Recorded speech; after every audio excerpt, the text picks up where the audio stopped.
অনেক সময় প্রশ্ন জাগে সে তার পরবর্তী স্টেপটা কী হবে, সে কী করবে এই প্রথম 3 মাসে।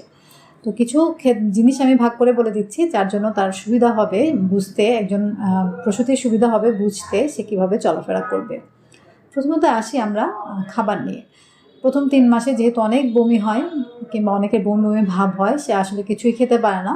সেক্ষেত্রে তার খাবার দাবার সে যা খেতে চায় তাই খেতে পারবে, তবে অবশ্যই সেটা হাইজেনিক হতে হবে। বাইরের খাবার অ্যাভয়েড করাটাই ভালো এবং খাওয়ার মধ্যে ভিটামিন সি জাতীয় খাবার যেমন আদা আমলকি মুখে রাখতে পারে, তার জন্য তার বমি ভাবটা কমে যাবে। এবং লেবুর শরবত এগুলো খাবে।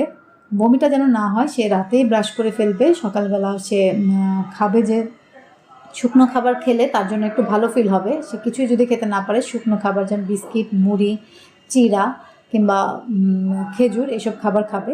তবে যে সকল প্রসূতির বমি বমি ভাব নেই কিংবা বমি হচ্ছে না, সে সকল প্রসূতি সব ধরনের খাবারই খেতে পারবে।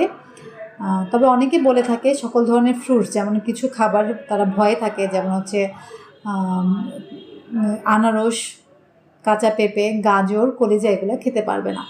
তবে এ ধরনের খাবার দাবারে কোনো রেস্ট্রিকশন নাই, খাবার এগুলো অল্প পরিমাণ সবই খেতে পারবে। তবে যেহেতু একটা ভয় থাকে অ্যাবর্শন হয়ে যাওয়ার কিংবা ভিটামিন এ জাতীয় খাবার অতিরিক্ত পরিমাণ খেলে জন্মগত ত্রুটির একটা সম্ভাবনা থাকে, যেমন কলিজা কিংবা গাজর অধিক পরিমাণ খেলে জন্মগত একটা ত্রুটির সম্ভাবনা থাকে। সেক্ষেত্রে এসব খাবার অ্যাভয়েড করাই ভালো, যেহেতু একটা ভীতি কাজ করে। তবে এরকম আনারস কিংবা কাঁচা পেঁপে খেলে অ্যাবর্শন হয়ে যাবে, অতিরিক্ত খেলে হতে পারে, কিন্তু নির্দিষ্ট পরিমাণ খেলে যে অ্যাবর্শন হতে পারে এমন কোনো আসলে আমাদের বই খাতায় ভিত্তি নেই। আরেকটা হচ্ছে কাজ। সে কাজ কি করবে? গর্ভাবস্থায় স্বাভাবিক সকল ধরনের কাজ করতে পারবে। একজন হাই রিস্ক মাদার কিংবা হাই রিস্ক প্রেগনেন্সি যাদের আছে তারা শুধু ডক্টরের পরামর্শ অনুযায়ী চলবে। সেক্ষেত্রে তার হয়তো সম্পূর্ণ বিশ্রামের প্রয়োজন হতে পারে। তাছাড়া স্বাভাবিক গর্ভাবস্থায় সকল ধরনের স্বাভাবিক কাজকর্ম, ঘরের হাউসহোল্ড কাজকর্মগুলো সে করবে, তবে কোনো ভারী কাজ সে করবে না।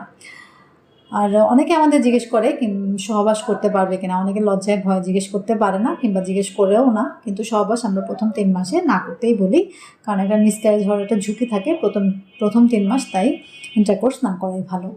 তো জার্নি সম্পর্কে অনেকেই জানতে চায়। অনেক চাকরিজীবী আছে যারা অনেক দূরে যেয়ে চাকরি করে কিংবা প্রয়োজন হলে দূরে জার্নি করতে পারবে কিনা সেই জিনিস অনেকে জিজ্ঞেস করে। প্রথম 3 মাস জার্নি না করাই ভালো। তবে যদি রাস্তা ভালো থাকে কিংবা ট্রান্সপোর্ট ভালো থাকে, যেমন ট্রেনের জার্নিটা সেফ, ট্রান্সপোর্ট ভালো থাকে, সেক্ষেত্রে জার্নি করতে পারবে, তবে অবশ্যই সাবধানতা অবলম্বন করে। গর্ভাবস্থায় দেখা যায় অনেক প্রসূতিরই মেজাজ একটু খিটখিটে থাকে, কারণ প্রথম প্রেগনেন্সি খেতে পারে না অনেক সময়, প্রথম 3 মাস থাকে, কি করবে অনেক সময় বুঝে উঠতে পারে না, তার ব্যবহার অনেক সময় খিটখিটে হয়ে যায়। তো এই ব্যাপারটা তার ইচ্ছাকৃত না, অনেকেই বুঝতে হবে।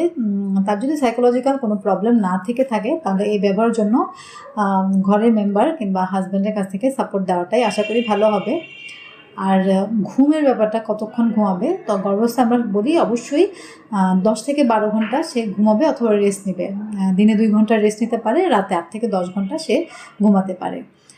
এছাড়া গর্ভাবস্থায় অবশ্যই একজন প্রসূতির হাইজিন মেনটেন করতে হবে। সর্বোপরি সে গোসল থেকে শুরু করে ওয়াশরুমের ব্যাপারটুকু হাইজিন মেনটেন করেই চলবে। এবং কখন ডক্টরের কাছে যাবে, কখন চিকিৎসকের পরামর্শ নিবে, কী কী ইনভেস্টিগেশন করবে। তো গর্ভাবস্থায় যদি হাই রিস্ক প্রেগনেন্সিতে সে না থাকে, যেমন তার ব্লিডিং না হয়, অতিরিক্ত পেট ব্যথা না থাকে, কিংবা আগের প্রেগনেন্সিতে তার কোনো সমস্যা ছিল, তার প্রেশার এবং ডায়াবেটিস না থাকে, তাহলে সাধারণত আমরা বলি একটা 8 থেকে 10 সপ্তাহে সে ডক্টরের পরামর্শ নিতে পারে, তখন একটা বুকিং আলট্রাসোনোগ্রাফি করতে পারে।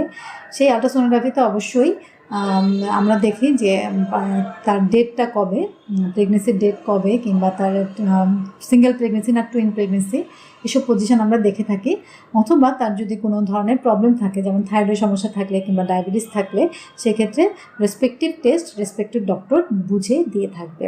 গর্ভাবস্থার প্রথম 3 মাস আসলে একটু প্রসূতির জন্য কষ্টকর, কারণ এই সময় বমি হয় অথবা বমি বমি ভাব থাকে, অনেক সময় পেটে ব্যথা থাকে।